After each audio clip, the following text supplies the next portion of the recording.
ఓం సాయిరామ్. సమర్థ సద్గురు శ్రీ సాయినాథ్ మహారాజ్కి జై. సాయి భక్తులందరికీ కూడా నా నమస్కారం అండి. అందరూ ఎలా ఉన్నారు? ఆ సాయినాథుని కృపా కటాక్షాలు మనందరిపై ఉండాలని మనస్ఫూర్తిగా కోరుకుంటున్నాను. ప్రతి ఒక్కరూ కూడాను బాబా గారికి ఓం సాయిరామ్ అని కామెంట్ చేయండి. ఇక ఈరోజు వీడియోలో బాబాగారు ఏం చెప్పబోతున్నారు అని అంటే, మీరు చూడగానే ఇక్కడ ఉన్న బాబా గారి చేయిని తాకమ్మ, ఒక పెద్ద ఆపద నుండి రక్షిస్తాను, నీ నుదుట రాతను మార్చే సమయం ఇదే అని చెప్పి బాబా గారు ఒక అద్భుతమైనటువంటి సందేశం మనకు అందిస్తున్నారండి. ఈరోజు ఎవరైతే బాబా గారి మీద నమ్మకంతో బాబాగారు చెప్పినట్టుగా చూడగానే బాబాగారి చేతిని తాకుతారో అప్పుడు బాబాగారు మనకి ఈరోజు ఒక జీవితంలో ఎంతటి ఆపద ఉన్నా, ఎంతటి కష్టం ఉన్నా సరే ఒక పెద్ద కష్టం నుండి బయటపడేస్తానని చెప్పి బాబాగారు ఈ సందేశాన్ని తీసుకొచ్చారండి. మన జీవితంలో ఎన్ని కష్టాలు ఉన్నా సరే ఒక్క క్షణం ఆలోచించి మనం చేసే ఒక చిన్న పనైనా సరే నుదిటి రాతనే మార్చుకునే అంత శక్తి మనకు ఆ భగవంతుడు కల్పించగలడు. కాబట్టి బాబాగారు అందిస్తున్న ఈ సందేశాన్ని తప్పకుండా విని చూద్దాం రండి. మరి ఈరోజు బాబాగారు ఎలాంటి సందేశం ఇవ్వబోతున్నారో ఈ చిన్న కథ ద్వారా తెలుసుకుందాం. 13వ శతాబ్దం మరాఠా రాష్ట్రం. అప్పటికే 12 సంవత్సరాలుగా భయంకరమైన కరువు నెలకొని ఉంటుంది. తినుటకు తిండి లేక అక్కడ ప్రజలు చాలా బాధలు పడుతూ ఉన్నారు.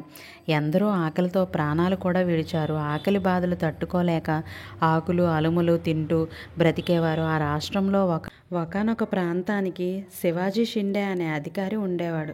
ఒకరోజు శివాజీ షిండే భార్య వచ్చి తనతో ఇలా అంటుంది, చూడండి, మన ప్రాంతంలోని ప్రజలు తినటానికి తిండి లేక చాలా అవస్థలు పడుతున్నారు.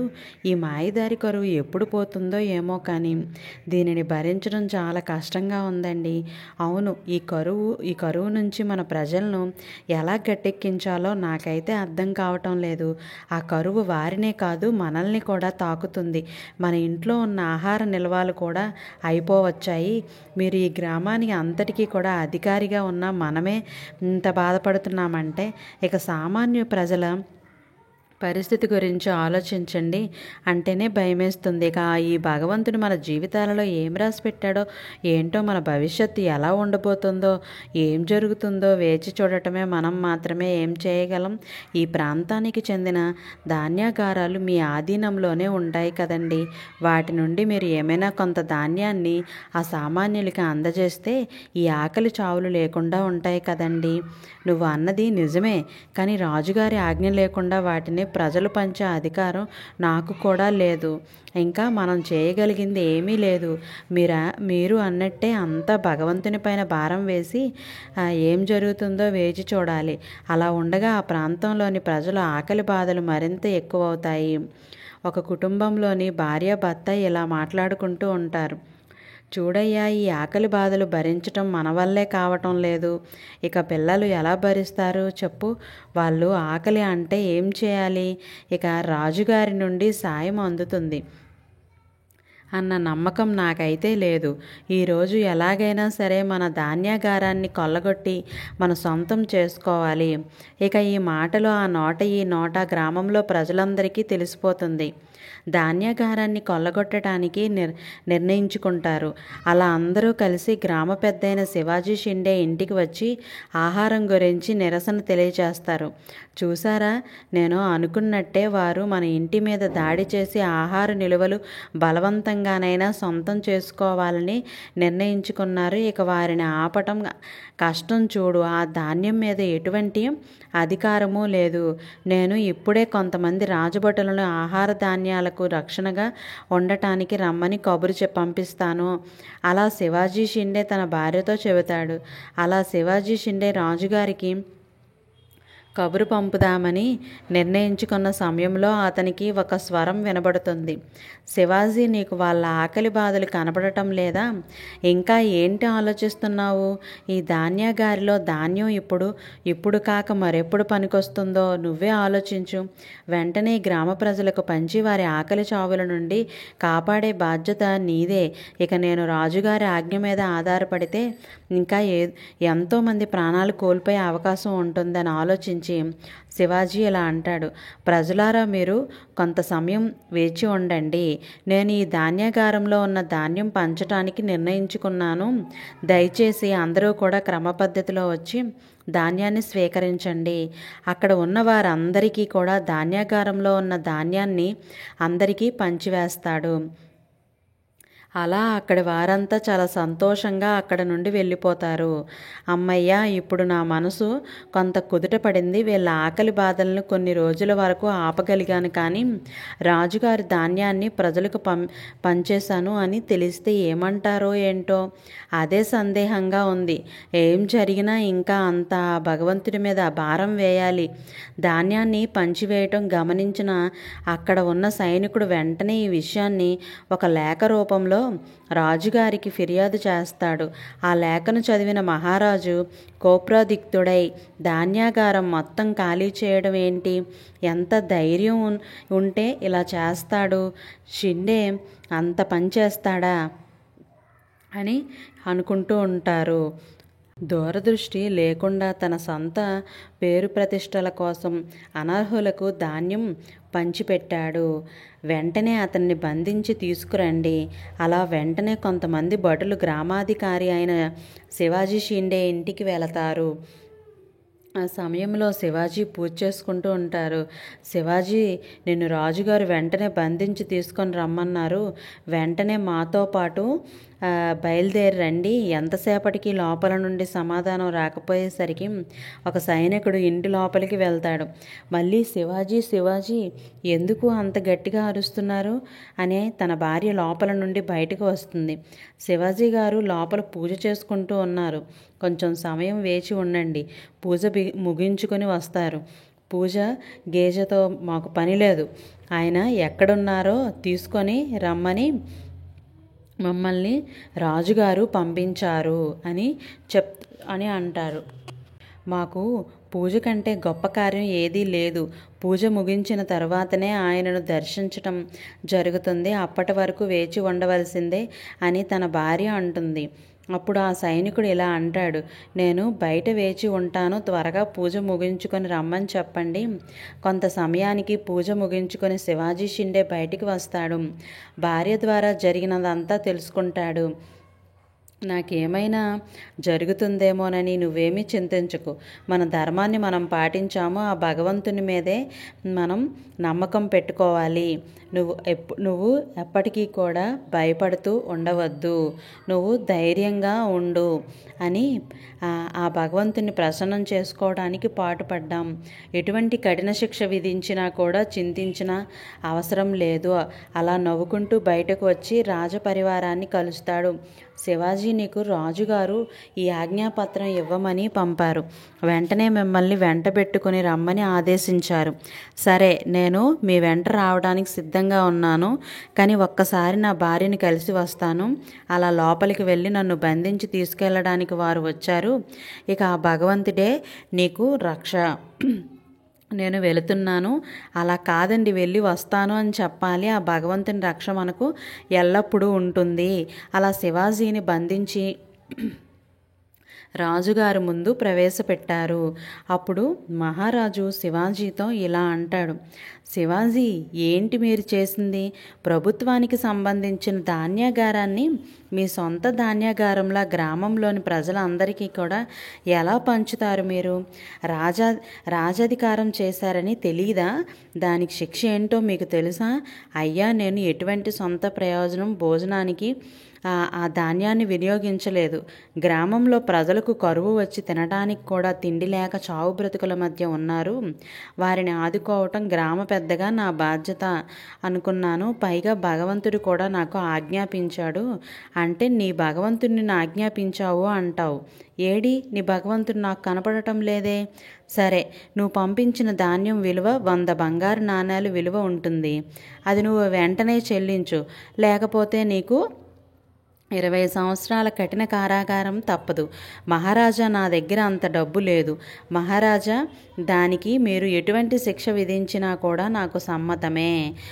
అంతా ఆ భగవంతుడు చూసుకుంటాడు. అయితే మీరు అన్నింటినీ సిద్ధపడే వచ్చారన్నమాట అయితే మీకు 20 సంవత్సరాలు కఠిన కారాగార శిక్షణ విధిస్తున్నాను. ఇతనిని బంధించి వెంటనే శిక్షణ అమలుపరచండి. అలా మహారాజు ఆజ్ఞ ప్రకారం శివాజీని బంధించి కారాగారంలో బంధిస్తారు. అక్కడ తన వెంట తెచ్చుకున్న భగవద్గీత తెచ్చి చదువుతూ ఉంటాడు. ఆ మరుసటి రోజు తన పరివారంతో ఉండగా అక్కడికి ఒక యువకుడు వస్తాడు. అతను ఎంతో తేజవంతంగా కనిపిస్తారు. అతనిని చూసిన మహారాజు మంత్రముగ్ధుడైపోతాడు. కొద్దిసేపు అతన్ని చూస్తూ ఉండిపోతారు. అక్కడికి వచ్చిన కిట్టు ఇలా అంటాడు, మహారాజా, నేను శివాజీ షిండే సేవకుణ్ణి. అక్కడ నుండి మీ దర్శనార్థం కోసం వచ్చాను. అతనిని చూడగానే మహారాజు చాలా సంతోషంగా, చూడటానికి బహు చక్కగా ఉన్నారు. నువ్వు శివాజీ సేవకుడివా? నీ పేరేమిటి? నా పేరు కిట్టు. నాకు తల్లి తండ్రి ఎవరూ లేరు. నేను చిన్నతనం నుండి శివాజీ గారి వద్ద ఉన్నాను. కిట్టు, నీ పేరు చాలా బాగుంది. ఇంతకీ ఎందుకు ఇక్కడికి వచ్చావు? నువ్వు సేవకుడివి అంటున్నావు కాబట్టి నీ యజమాని ఇప్పుడు నిన్ను కలవటం కుదరదు. ఎందుకంటే వారు రాజా అపరాధం చేశారు. ఇప్పుడు కారాగార శిక్షను అనుభవిస్తున్నారు. అది తెలిసే ఇక్కడికి వచ్చాను ప్రభు. మహారాజా, మా యజమాని చేసిన అపరాధాన్ని మన్నించండి. కరువు కాలంలో తన ప్రజలు ఆకలితో అల్లాడుతున్నారు అని చెప్పి ఇలా కొట్టుమిట్లాడుతున్నారని ఇలా చేశారు. అందుకే ఆయన్ని మీరు క్షమించాలి అని చెప్పి అంటున్నారు. అయితే అందుచేత నా యజమాని ధాన్యాగారంలో ఉన్న ధాన్యం అంతా పూర్తిగా వారికి పంచిపెట్టారు. అది మాకు తెలిసినదే.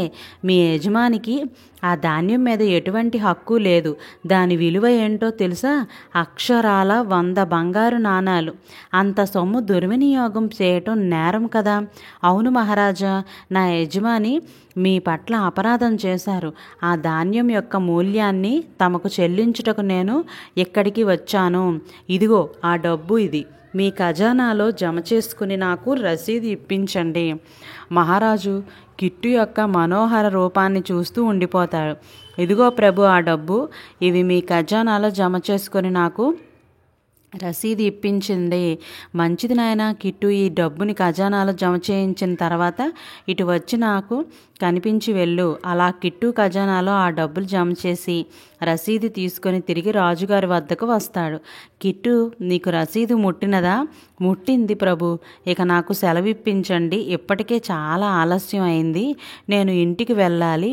ఆ రసీదు తీసుకొని మహారాజు రాజముద్ర వేసి తిరిగి కిట్టుకి ఇస్తాడు. వెంటనే శివాజీని గౌరవపూర్వకంగా విడుదల చేయండి అని రాజు ఆజ్ఞాపిస్తారు. మహారాజు ఆ కిట్టుని చూస్తూనే సామోహితుడై ఆ అయిష్టంతోనే అతనిని అక్కడి నుండి వెళ్ళుటకు అనుమతిస్తాడు. అంతటా రాజు ఆజ్ఞ మేరకు సైనికులు విడిపించడానికి వెళ్తారు. ఈలోపు చెరసాలలో బందీగా ఉన్న శివాజీ భగవద్గీత చదువుతూ ఉంటాడు. అతనికి ఆ పుస్తకంలో ఒక రసీదు కనబడుతుంది. అందులో అతను చెల్లించవలసిన సొమ్ము ఖజానాకు జమ చేయడం అయినది. ఇక శివాజీని విడుదల చేయండి అని ఆ పత్రంలో కనబడుతుంది. అరే ఏమిటి, నేను 100 బంగారు నాణాలు చెల్లించినట్లుగా రసీదు ఉంది. ఇది ఆశ్చర్యంగా ఉంది. ఇంత పెద్ద మొత్తం ఎవరు చెల్లించి ఉంటారు? ఇది నా భ్రమ అయ్యి ఉంటుందిలే అని అనుకుంటాడు. శివాజీ ఈలోపే సైనికులు కారాగారం వద్దకు వచ్చి, శివాజీ గారు, మిమ్మల్ని విడుదల చేయమని మహారాజు గారు ఆజ్ఞాపించారు. ఇక మీరు వెళ్ళవచ్చు. ఇంత పెద్ద మొత్తం ఎవరు చెల్లించారు? అది మాకు తెలీదు. శివాజీ గారు, రాజుగారి ఆజ్ఞ మేరకు మిమ్మల్ని విడుదల చేస్తున్నాము. అలా శివాజీ తన సొంత గ్రామానికి బయలుదేరి వెళ్ళిపోతారు. ఆ తర్వాత మహారాజుకి ప్రతి క్షణం కిట్టునే గుర్తుకొస్తూ ఉంటాడు. అతనిని చూడాలనే కుతూహలం మహారాజు గారిలో రోజు రోజుకి పెరిగిపోతూ ఉంటుంది. ఏంటి, నా మనసు ఆ కిట్టుని చూడాలని తహతహలాడుతుంది. ఎందుకు ఎవరు ఆ కిట్టు? అవును, ఆ కిట్టు శివాజీ సేవకుడు అని అన్నాడు కదా. అయితే ఆ కిట్టు శివాజీ షిండే దగ్గరే ఉంటాడు. నేను రేపు ఉదయమే బయలుదేరి ఆ శివాజీ దగ్గరకు వెళ్తాను. ఇక నేను ఆ కిట్టుని చూడకుండా ఉండలేకపోతున్నాను. అలా మరుసటి రోజు ఉదయం మహారాజు బయలుదేరి శివాజీ వద్దకు చేరుతాడు. మహారాజుకి ప్రణామాలు అని పలుకుతాడు శివాజీ. మహారాజా, ఎందుకు మీరు ఇటు వచ్చారు? కబురు పంపితే నేనే వచ్చేవాడిని కదా. శివాజీ, నేను మిమ్మల్ని కలవటానికి రాలేదు, మీ సేవకుడు కిట్టూని కలవటానికి వచ్చాను. ఎక్కడున్నాడు? ఆ కిట్టూని ఒక్కసారి ఇటు పిలిపించండి. కిట్టూనా? కిట్టు అన్న పేరుతో సేవకుడు ఎవరు లేరే. రాజపరివారం మనుషులు తప్ప నా దగ్గర కిట్టు అనేవారు ఎవరూ లేరు. మీరు ఏదో పొరపడి ఉన్నారు శివాజీ. నేను పొరపాటు పడటం ఏమిటి? మిమ్మల్ని చెరసాలలో బంధించాను అనే కోపంతో మీరే నాకు ఆ కిట్టు గురించి తెలియచేయటం లేదు. అవన్నీ మీరు మనసులో పెట్టుకోకండి, ఒక్కసారి పిలిపించండి. మహారాజా, నేను నిజమే చెబుతున్నాను. నాకు కిట్టు అనేవాడు ఎవరు లేరు, అసలు ఎవరు తెలీదు. ఇది ఎక్కడి విడ్డూరం? మీకు తెలియకుండానే మీరు చెల్లించవలసిన ధాన్యాగారం డబ్బు మొత్తం అతడు చెల్లించాడు అంటారా? అంత పెద్ద మొత్తం మీ తరపున చెల్లించాడు అంటే మీకు తెలియకుండా ఎందుకుంటుందండి? పైగా సభాముఖంగా మీ సేవకుడని చెప్పాడు. అప్పుడు శివాజీకి ఆ డబ్బు ఎవరు చెల్లించారు అన్నది అర్థమవుతుంది. మహారాజా, ఇప్పుడు నాకు ఆ డబ్బు ఎవరు చెల్లించారు అన్నది అర్థమైపోయింది. మీ దగ్గరకు వచ్చిన కిట్టు ఎవరో కాదు, ఆయన నేను నిత్యం కొలిచే ఆ కృష్ణ భగవానుడు ప్రతిరూపమైన ఆ పాండురంగడే మీ దగ్గరికి స్వయాన వచ్చారు. మీరు ఎంతో అదృష్టవంతులు మహారాజా. ఏంటి, సాక్షాత్తు ఆ శ్రీకృష్ణ భగవానుడే వచ్చి నీ సొమ్మును చెల్లించి వెళ్ళాడా? ఎంత భక్తి స్వరూపుడివి, పైగా నీ సేవకుడని చెప్పుకున్నాడా? అంటే మీరు ఎంత మహానుభావులు. మీరు పిలిస్తే ఖచ్చితంగా ఆ కిట్టు మళ్ళీ వస్తారు. నా కోసం ఒక్కసారి పిలవండి. అలా శివాజీ మళ్ళీ ఒకసారి కళ్ళు మూసుకొని ప్రార్థన చేస్తాడు. వెంటనే ఆ కృష్ణ భగవానుడు ప్రత్యక్షమవుతాడు. ఆ ముగ్ధ మనోహర రూపం చూసి మహారాజు పరమభక్తుడిగా మారిపోతాడు. ఇక శివాజీ ఆ భగవంతుని దర్శించుకొని పరమానంద భరితుడు అవుతాడు. స్వామి, నన్ను క్షమించండి. మీ లీల గురించి ఈ శివాజీ చెప్పినా కూడా నా కళ్ళు మూసుకొని పోయి మీ పరమభక్తుడైన శివాజీని శిక్షించాను. నన్ను క్షమించండి స్వామి అని వేడుకుంటాడు. మహారాజు అప్పుడు ఆ శ్రీకృష్ణుడి పరమాత్ముడు ఇలా పలుకుతాడు. మీ ఎడల ఏది జరిగినను కూడా అందు నా లీల ఉంటుందని గుర్తుంచుకోండి. అలా శివాజీ వల్ల రాజుకి కూడా కృష్ణ భగవానుడి దర్శనం దొరుకుతుంది. ఆ రోజు ఆ మహారాజు కృష్ణ భగవానుడు మహాభక్తుడిగా మారిపోతాడు. అలా కృష్ణతత్వం రాజ్యం అంతా ప్రచారం చేస్తూ జీవనం కొనసాగిస్తాడు. ఈ కథని బట్టి మీకు బాబాగారు ఇచ్చిన ఈ గొప్పటి సందేశం చూడగానే ప్రతి ఒక్కరూ కూడాను బాబాగారి చేయిని తాకి ప్రతి ఒక్కరూ కూడాను పెద్ద ఆపద వచ్చినా కూడా రక్షించడానికి మనం నమ్ముకున్న ఆ భగవంతుడు ఉంటాడు. మన నుదుటిన రాతను మార్చడానికి ఒక్క క్షణం చాలు. ఆ భగవంతుడు తప్పకుండా మారుస్తాడు. మనం చేసే మంచి పనులే మనల్ని మంచి మార్గంలో నడిపిస్తాయి. అలాగే జీవితం అంతా సంతోషం మాత్రమే వెతుక్కోవాలి అనుకునేవారు కేవలం దైవాన్ని మాత్రమే నమ్ముకోవాలి. దైవాన్ని అంటిపెట్టుకున్నవాడు ఎప్పటికీ కష్టాల పాలు కాలేడు. ఆ భగవంతుడు కష్టాల పాలు కానివ్వడు కూడా. మరి ఈ కథ కనుక మీకు నచ్చితే ప్రతి ఒక్కరూ కూడాను శ్రద్ధ సబూరి అని కామెంట్ చేయండి. 10 మందికి ఈ వీడియోని షేర్ చేసి ఆ బాబాగారి ఆశీస్సులను ప్రతి ఒక్కరూ తీసుకోవాలి. ఓం సాయిరామ్. ఒక్క లైక్ చేయటం వల్ల మరికొందరు సాయి భక్తులకి ఈ వీడియో అనేది చేరుతుంది. ఈ వీడియోకి 200 లైక్స్ అయితే ఇస్తారని సాయి ఆశీస్సులను ప్రతి ఒక్కరూ కూడాను తీసుకుంటారని కోరుకుంటున్నాను. రేపటి సాయి వాక్కుతో మళ్ళీ కలుద్దాం. సర్వే జన సుఖినో భవంతు. Thank you for watching.